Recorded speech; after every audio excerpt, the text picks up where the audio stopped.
Hey guys, welcome to my channel today. তো আজি বিহু উপলক্ষে আপোনালোকে এবাৰ কি কৰিলে মই কিছুমান কৰিলোঁ বিহু উপলক্ষে কি বনালোঁ আপোনালোকক দেখাম বুলি ভাবিলোঁ।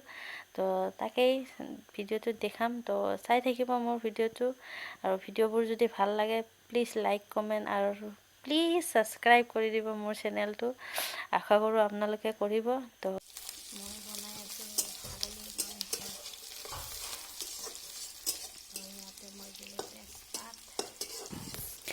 পিঁয়াজ আৰু কেঁচা জলকীয়া দিলোঁ।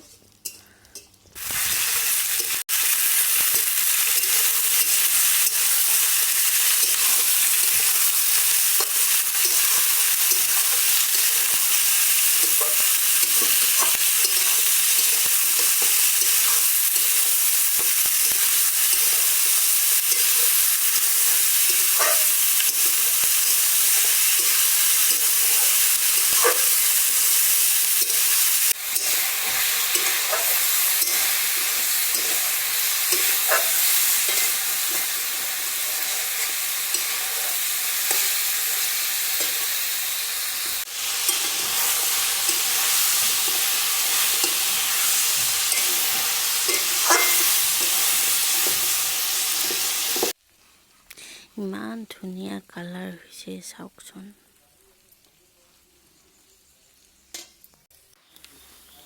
পানী বেছিকৈ দিলোঁ কাৰণ ছাগলীৰ মাংস সিজিব লাগিব।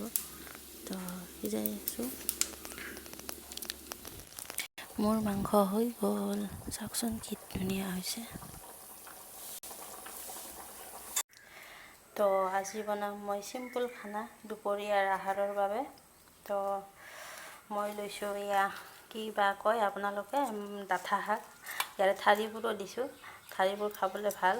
তো এই ডাঠা শাক, তো আলু, চয়াবিন, টমেটো আৰু এইফালে পিঁয়াজ জলকীয়া কাটি লৈছোঁ। চিম্পুল খানা কেনেকৈনো বনাওঁ আপোনালোকক দেখুৱাওঁ, তো চাই থাকিব। এতিয়া কেৰাহীত দিছোঁ তেল, কেৰাহী পূৰা গৰম হৈ গৈছে। তো এয়া তেল দিলোঁ।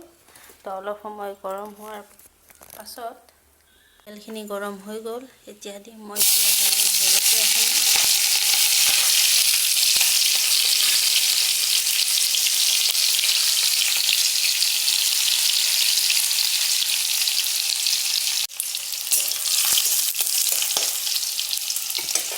সেইখিনি ৰঙচুৱা হৈ গ'ল। ইয়াতে আগতে শাকখিনি দিওঁ কাৰণ চয়াবিন দিম যিহেতু, চয়াবিনৰ এটা চেণ্ট থাকে। তো সেইটোৰ কাৰণে চয়াবিনখিনি আগতে অলপ ভাজি লওঁ।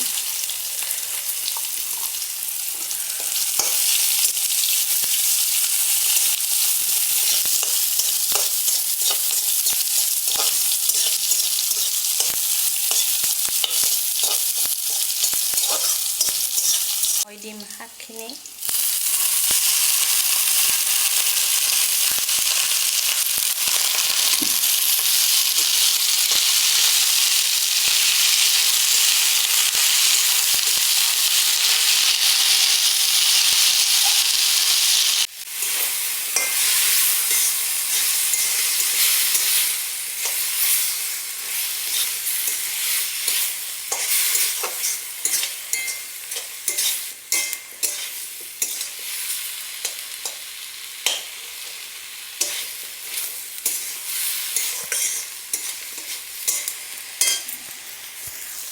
এইখিনি হৈ গ'ল।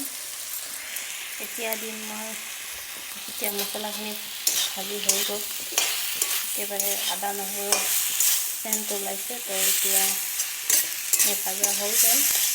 এতিয়া দিম মই অলপ গৰম পানী সিদ্ধ হ'বলৈ। সিদ্ধ হৈ হৈছে অলপমান। এতিয়া হৈ গ'ল মোৰ চব মিছল চব্জি। তো ইয়াতে দিছিলোঁ, চব গলি গৈছে। তো এতিয়া সিদ্ধ হৈ গ'ল ভালকৈ। এতিয়া নমাই থওঁ। তো গৰম কৰি মেলি মই এনেকৈ মিক্সিত, বাকলিবোৰ ওলাই গৈছে, মিক্সিত বেছি ধুনীয়াকৈ বাকলিবোৰ ওলাই যায় মাটি দাইলৰ। তো ওলাই গৈছে, এনেকৈ গুড়া কৰি লৈছোঁ। তাৰপিছত গুড়া কৰি অলপ ঠাণ্ডা হোৱাৰ পিছত মই অলপ সময় ভিজাই থৈ দিছিলোঁ। ভিজাই থোৱাৰ পিছত এতিয়াহে মই বহাই দিছোঁ। আৰু একদম চিম্পুল ৰেচিপি হয়। কেনেকৈনো বনাওঁ, কাৰণ এইটো ৰেচিপি মই ইয়াত আহিহে শিকিছোঁ। তো চাই থাকক। ইয়াতে দি দিলোঁ মই জলকীয়াবোৰ ফালি দিলোঁ দুফাল কৰি। তো তাৰ পাছত দিম ইয়াতে নিমখ, তাৰ পাছত শেষতহে খাৰ দিম। চাই থাকক। এতিয়া দিলোঁ মই খাৰ দিয়াৰ পিছত এনেকুৱা হৈছে, তাৰপিছতহে নহৰু দিম। এই ৰেচিপিটোত মানে ইমান বস্তু নালাগে, অকল মাটি দাইল, নহৰু আৰু জলকীয়া আৰু খাৰখিনি হ'লেই হয়। আৰু খাৰ অলপ যাতে খাৰ গোন্ধায়, তো খুব ভাল লাগিব। এয়া মই দিবলৈ ওলাইছোঁ নহৰু থেতালিছোঁ। থেতালিলে মানে চেণ্টটো ভাল হয়, তো থেতালি দিব। তো এইখিনি দি লওঁ। নহৰুখিনি দিয়াৰ পাছত ইমান ধুনীয়া এটা চেণ্ট ওলাইছে, মানে আৰু কি ক'ম আপোনালোকক, বনাই চাব। এনেকৈ একদম চিম্পুল হয়।